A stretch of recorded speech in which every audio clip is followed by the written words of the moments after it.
posso dire con alcune pennellate,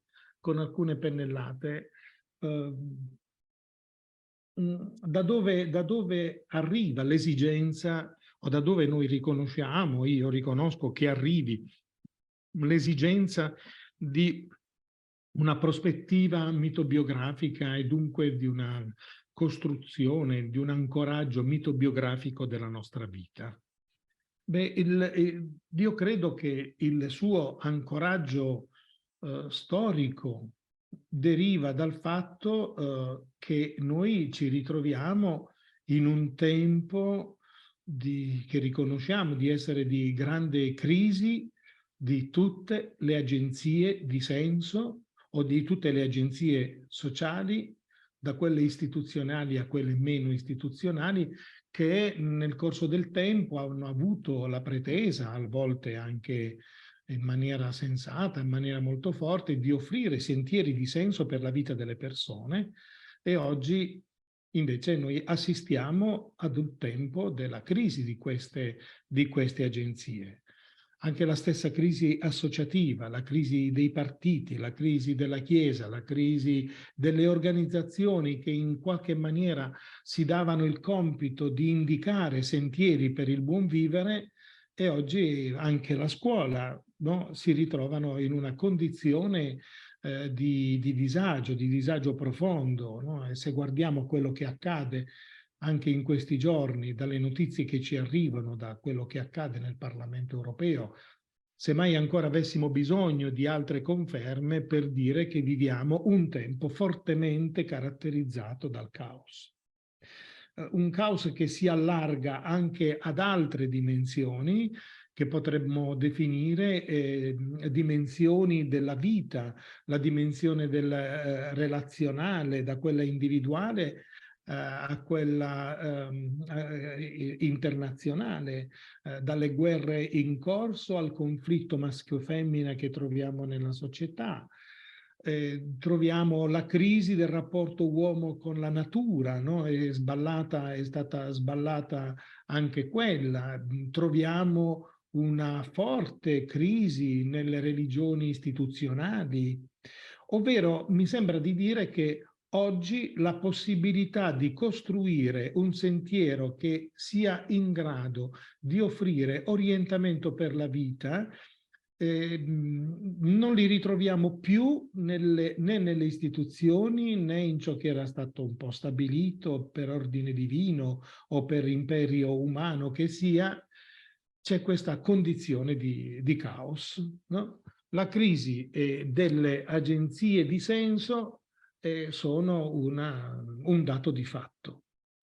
Il punto è che in questo caos noi ci ritroviamo anche a non poter fare a meno di cercare un senso.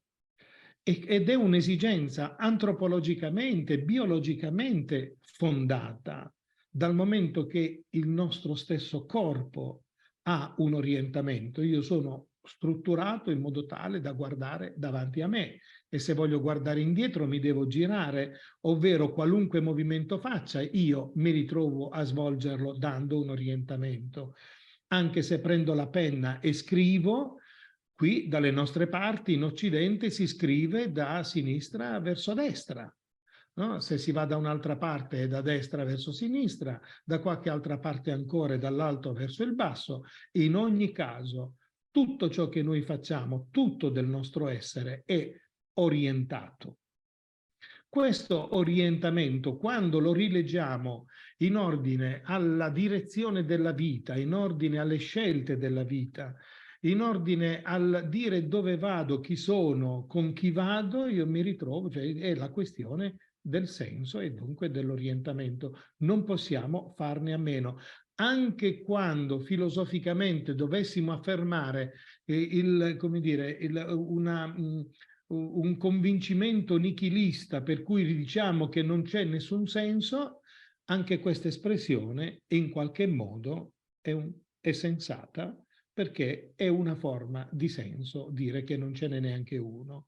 No, non possiamo non possiamo non avere un senso. Dunque, se le agenzie classiche non sono più in grado di dare orientamento e l'uomo non può non avere un senso, ci rendiamo conto a questo punto che c'è soltanto una via, e la via è quella dell'individuo, e che ognuno si faccia carico di costruire un orientamento per la propria vita.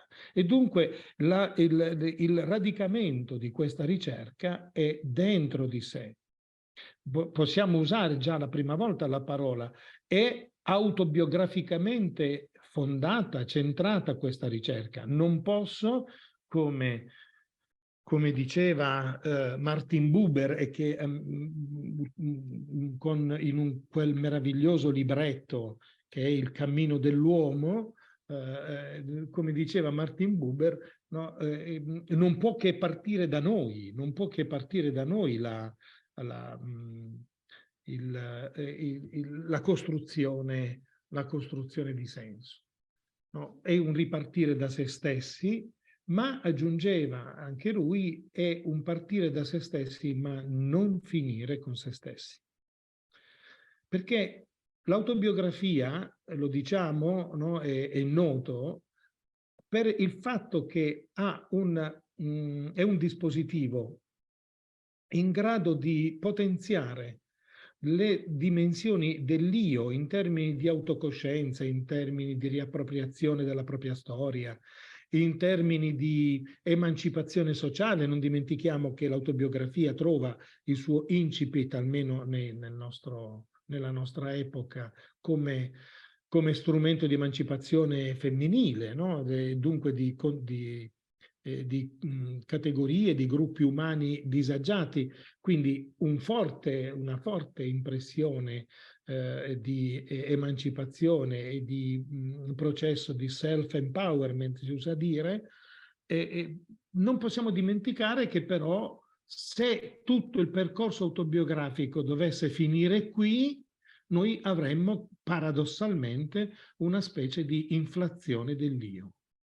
C'è una inflazione, c'è una sorta di ipertrofia dell'io che alla fine lo fa implodere o lo fa esplodere in forme più o meno patologiche di narcisismo. L'autobiografia comporta fisiologicamente una certa dose di narcisismo. Se non la si potenzia, come quando si lavora con gli adolescenti, quella dose di narcisismo degli adolescenti va comunque valorizzato perché c'è un'identità da costruire. Ma quando poi questo bisogno è stato soddisfatto, poi occorre porsi l'altra domanda: ma sì, ma questa vita ce l'ho tra le mani, me ne rendo conto, che ne faccio e a favore di chi?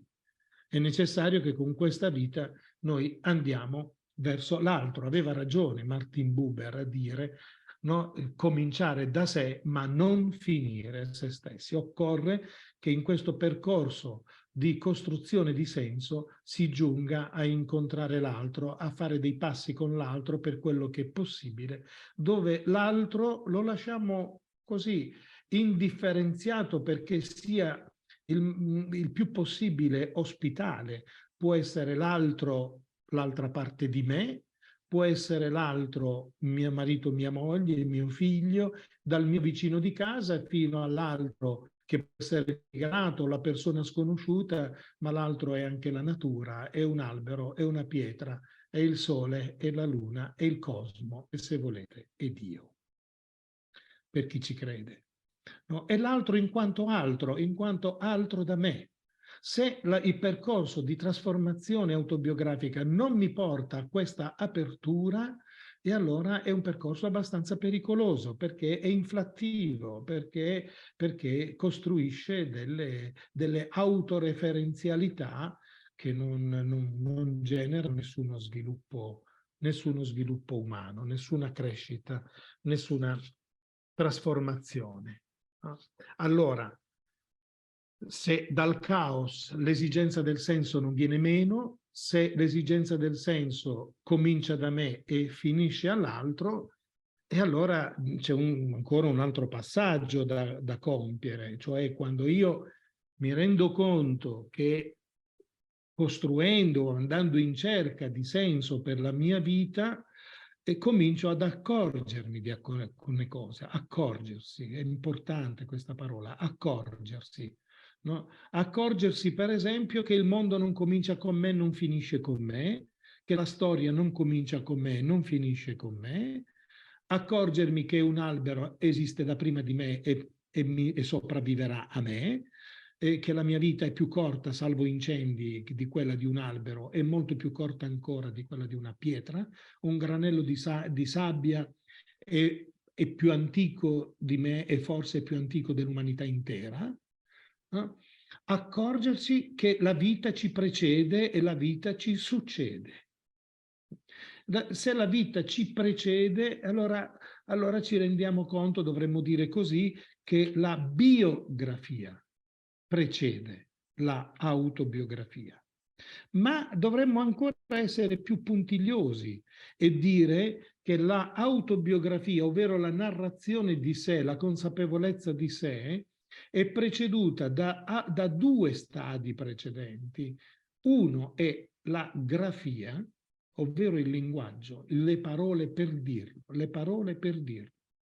Noi abbiamo bisogno di parole per dire quello che abbiamo vissuto.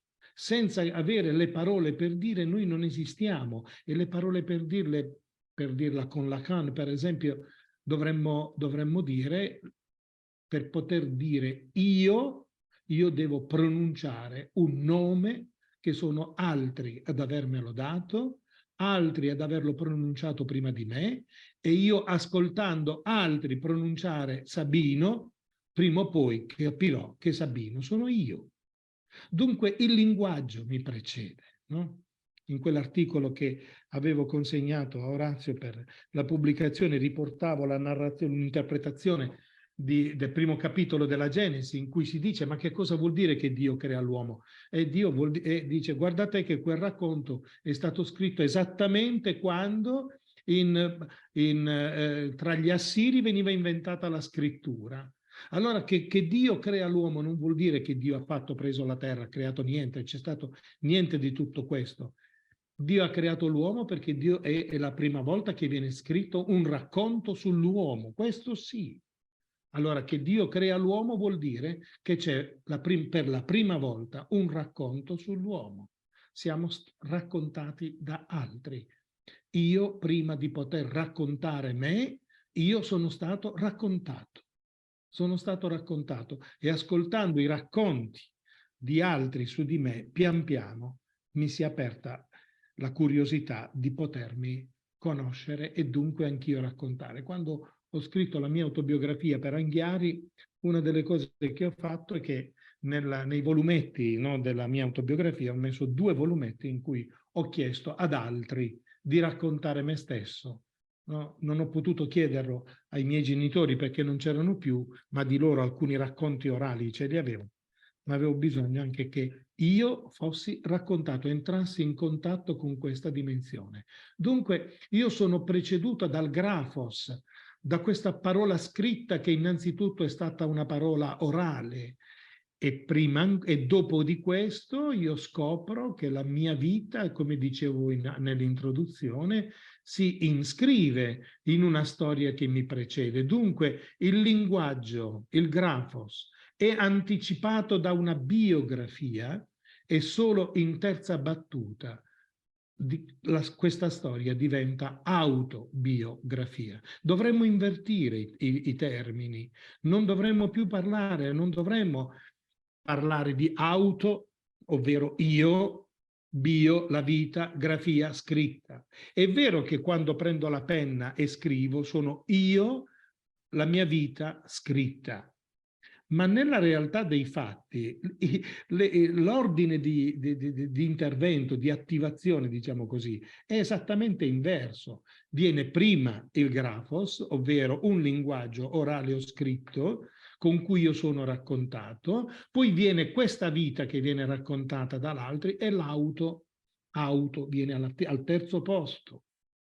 Questo ci riposiziona con un atteggiamento di umiltà, di accoglienza, di ascolto, di curiosità nei confronti della nostra stessa vita. Se auto viene al terzo posto, ecco, questa mi sembra una buona modalità per non montarci la testa e dire io, no? Imponendo questo nostro ego che potrebbe diventare pericoloso. Il lavoro autobiografico è bello, è emozionante, è utile, è necessario, ma come per tutti come dire, gli interventi, dico tra virgolette, terapeutici, comporta degli effetti collaterali, quindi vanno trattati con una certa sapienza, no? La nostra vita è un impasto di luce e di ombre. Jung ci insegna che la nostra autocoscienza può crescere nella misura in cui noi abbiamo la capacità di prendere pezzi della nostra ombra e li portiamo ad autocoscienza, no? E allora tutto questo diventa generativo. Qui sì che si verifica una trasformazione di sé. Il discorso potrebbe diventare persino un po' troppo vicino al sapere psicanalitico, però qui non interessa questo. La questione è come favorire una scrittura autocritica di sé, senza la quale il rischio narcisista è dietro l'angolo. No? E allora, vedete come ci accostiamo piano piano a giustificare da dove nasce l'interesse per il mito. Dove nasce l'interesse per il mito?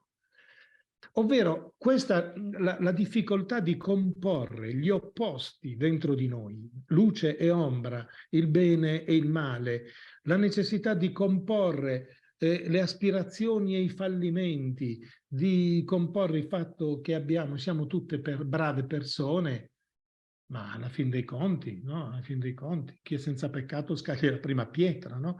Allora,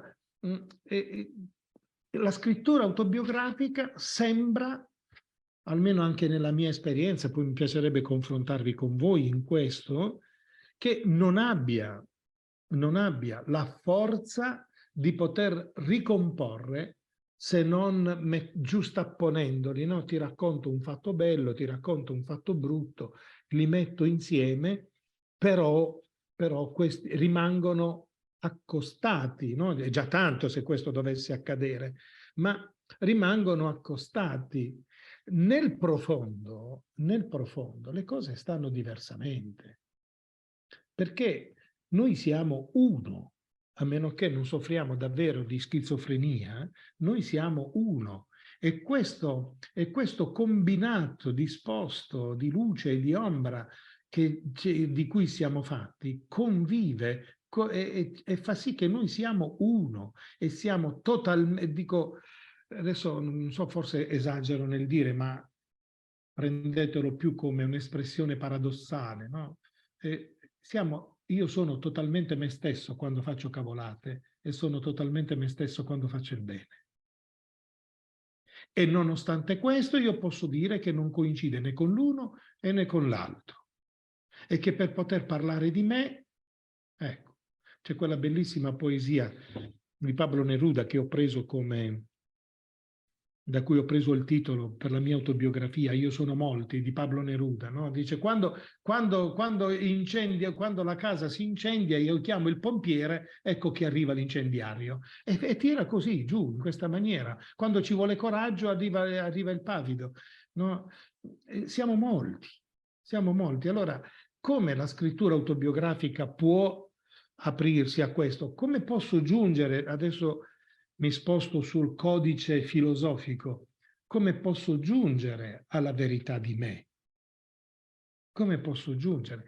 Se una scrittura autobiografica ha come fine la conoscenza di me, come posso giungere attraverso la scrittura autobiografica alla verità di me?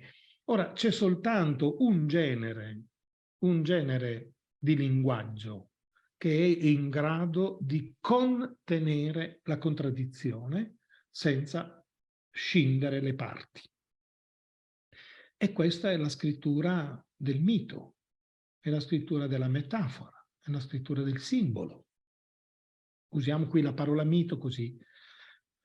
Soltanto nel mito le luci e le ombre coesistono e sono in grado di diventare persino generativi, no? Quando raccontiamo i miti delle origini, tutti i miti delle origini, la stragrande maggioranza dei miti delle origini parlano dell'origine della vita come l'esito di un conflitto, di una lotta tra la luce e le tenebre, tra il forte e il debole, tra l'acqua e la terra, tra le forze della natura, tra il cielo e la terra, tra il bene e il male. No? In tutte le culture hanno chiavi di lettura differenti, ma lo schema è identico. Lo schema è identico e soltanto per cercare la verità di me io posso soltanto rivolgermi a quella forma di linguaggio che per definizione e strutturalmente contiene la contraddizione.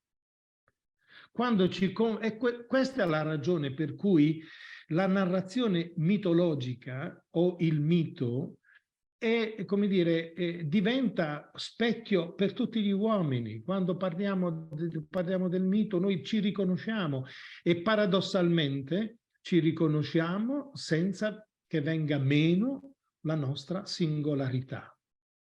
Mentre il mito è un racconto universale che parla dell'uomo in quanto uomo, ciascuno di noi, nella sua assoluta singolarità, legge se stesso in un mito senza perdere la propria originalità. No? Questo è favoloso, è straordinario, no? È straordinario tutto questo. Allora, soltanto cambiando linguaggio, e qui, come dire, si comprende come siamo arrivati al momento del salto in cui l'autobiografia si fa mitobiografia. Per questa ragione, è una ragione fisiologica. Noi, se ci fermassimo solo all'autobiografia, è un po' come dire, prendi l'acqua, prendi la farina, li metti lì sul tavolo e non le puoi mettere insieme, non puoi fare del pane, perché l'autobiografia ti parla della farina e ti parla del pane.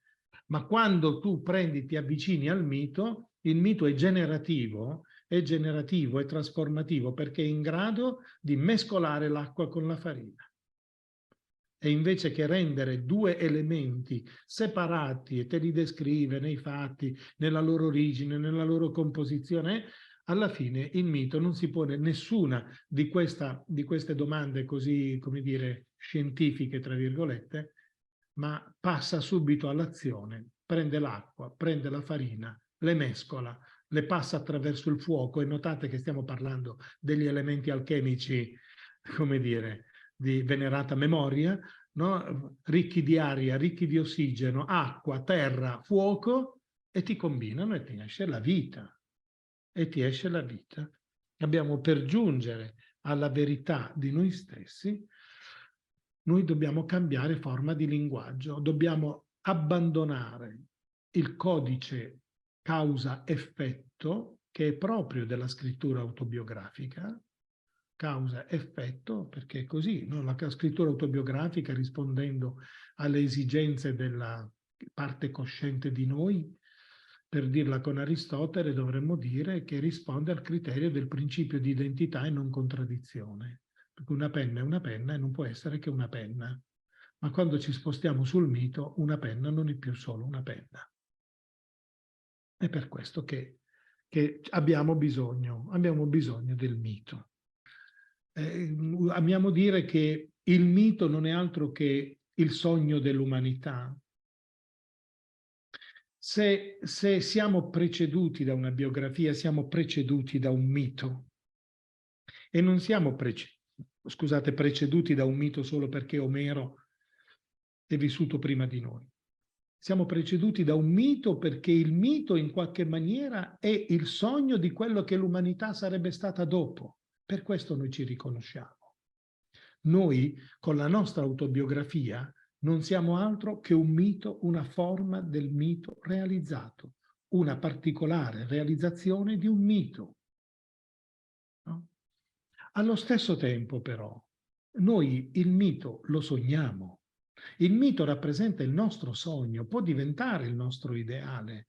Anzi, l'ideale di vita che noi ci poniamo, ognuno di noi ha il suo, no? e diventa allo stesso tempo il nostro sogno. Allora il mito è il sogno del sognatore, è il sogno sognato del sognatore. Siamo stati sognati e noi siamo dei sognatori allo stesso tempo. Il mito sta davanti a noi, il mito sta dietro di noi.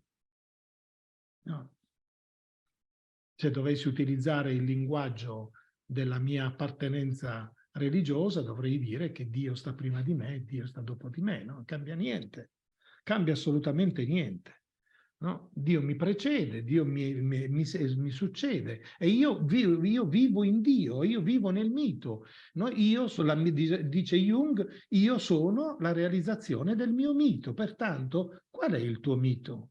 Allora la scrittura autobiografica è orientata a far saltare fuori delle schegge, dei frammenti narrativi, situazionali, emotivi, simbolici, dei graffi, qualcosa che in qualche maniera mi permetta per intuizione, per immaginazione, di accedere al mito che è la mia vita, in cui io vivo e che posso realizzare. C'è un dialogo tra noi e il mito, c'è un dialogo, e il dialogo non è semplice. Guardate, se noi fossimo totalmente la realizzazione del mito, saremmo patologici, saremmo degli psicotici, no? Perché un uomo che vive assorbito totalmente dal suo ideale, diceva un autore ortodosso, Pavel Evdokimov, se tu vedi un giovane salire al cielo, prendilo per i piedi e tiralo giù per terra, perché l'estasi è un fenomeno per principianti. Non si può vivere solo nell'ideale, ci manca la terra sotto i piedi. E allora con questo mito noi dobbiamo entrare in dialogo. E se vogliamo, qui l'audacia, questo è molto audace, noi possiamo osare anche la trasformazione del mito stesso.